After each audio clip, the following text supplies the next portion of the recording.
Hey, bienvenido de nuevo. Si eres principiante en el mundo de la psicología, seguramente habrán pasado por tu cabeza preguntas como cuáles han sido los principales exponentes de la psicología, los que lograron consolidar cada una de las teorías de las cuales hoy en día se sostiene esta disciplina. Es por ello que a partir de hoy iré desarrollando una serie de videos dedicados específicamente a platicarte de una forma muy somera y resumida los principales exponentes de la psicología. Hoy comenzamos con Sigmund Freud, el constructor de la teoría psicoanalítica, así que quédate, que ya comenzamos.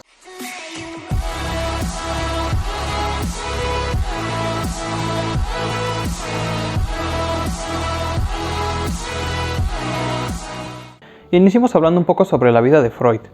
Nace un 6 de mayo de 1856 en una de las regiones de Austria. Fue un hombre de ascendencia judía que jamás logró ver al judaísmo como una forma de vida, sino más bien como una manera de tener un acervo cultural más grande en su persona. Sigmund Freud decide estudiar medicina y profundiza específicamente en el campo de la neurología. Uno de sus primeros aportes estuvieron en función de una serie de estudios realizados con la cocaína para poder analizar sus efectos benéficos en el tratamiento de algunas patologías.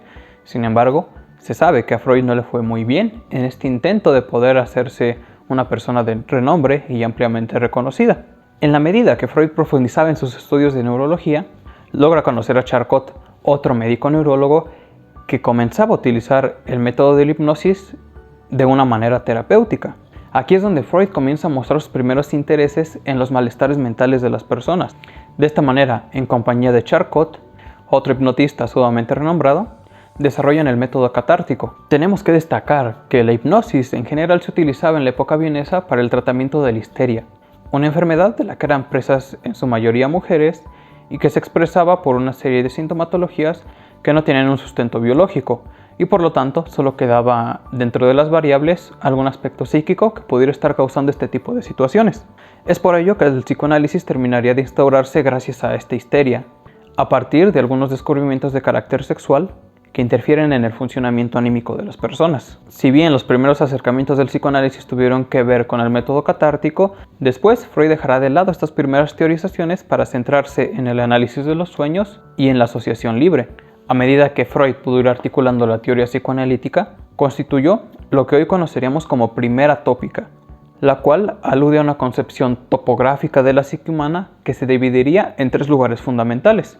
El primero tendría que ver con aquello que conocemos como inconsciente, entendido en este primer momento como una tierra primitiva y salvaje, y el lugar donde se originaría la psique y las pulsiones. En este sitio se rehuye del malestar y se busca el placer inmediato y absoluto. Por lo tanto, este inconsciente de la primera tópica sería un lugar irracional y atemporal. Después, el otro constructo topográfico tendría que ver con el preconsciente. Esta vendría a ser una zona intermedia que tiene una función de filtro o de barrera entre la pugna que se estaría dando constantemente entre el inconsciente y el consciente de la persona.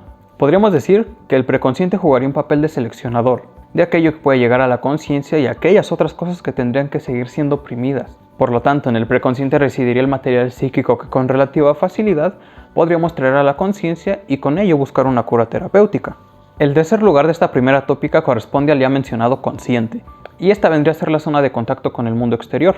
Aquí se expresarían los materiales ya dotados de tiempo y de lenguaje. Será una instancia que también regula y que también restringe, pero lo hará en una medida mucho menor que el preconsciente. De la misma manera, en esta instancia encontraríamos el principio de realidad, que servirá para obedecer a lo socialmente establecido como las normas o como aquello que es correcto o lo que es bueno, cosa totalmente contraria al inconsciente, que se rige por el principio de placer, el cual, como lo decíamos, solamente busca la satisfacción absoluta e inmediata.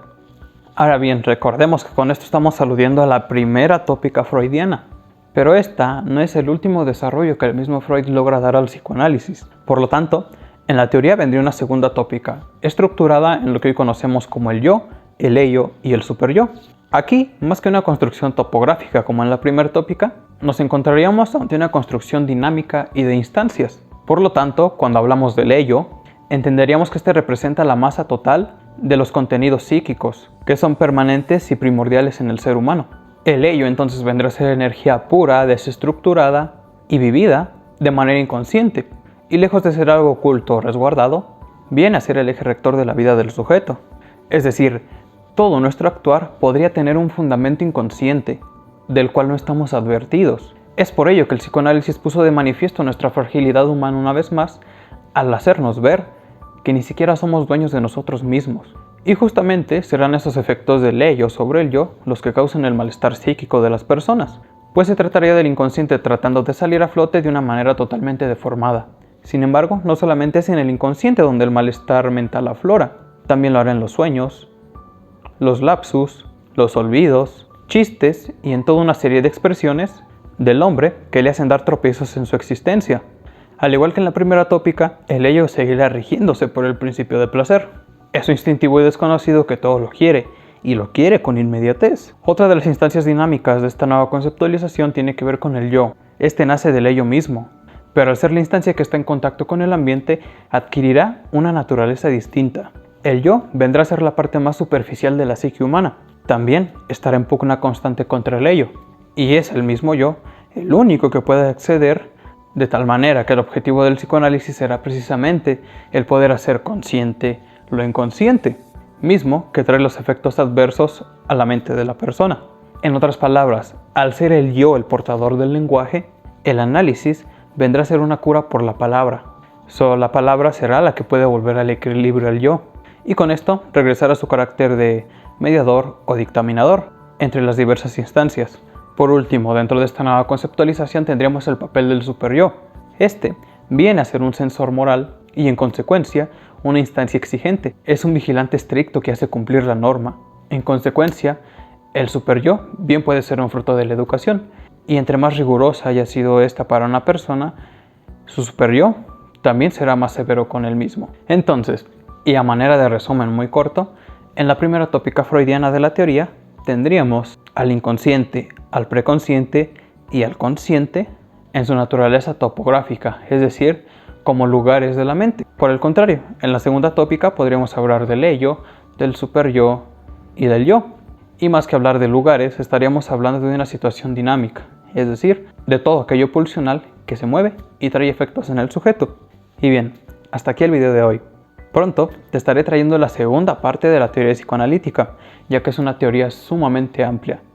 En el siguiente video dedicado a esta teoría estaremos hablando sobre las pulsiones, sobre el trauma, sobre el desarrollo psicosexual, sobre el complejo de Edipo y sobre algunas formas de salida del inconsciente, como los lapsus, los sueños, los olvidos o los chistes. Te invito a que me platiques en los comentarios qué te pareció este video y si te ha sido útil. También me ayudaría muchísimo si me puedes dejar un like, y me ayudaría aún más si me ayudas a compartir estos videos para poder acercar el mundo de la psicología a muchas otras personas y, por supuesto, para hacer crecer este proyecto. ¡Oh! Por cierto, y si estás viendo esto en viernes, hoy es Navidad. Así que te deseo un gran día de festividades en esta y las demás fechas decembrinas. Cuídate mucho y nos vemos pronto.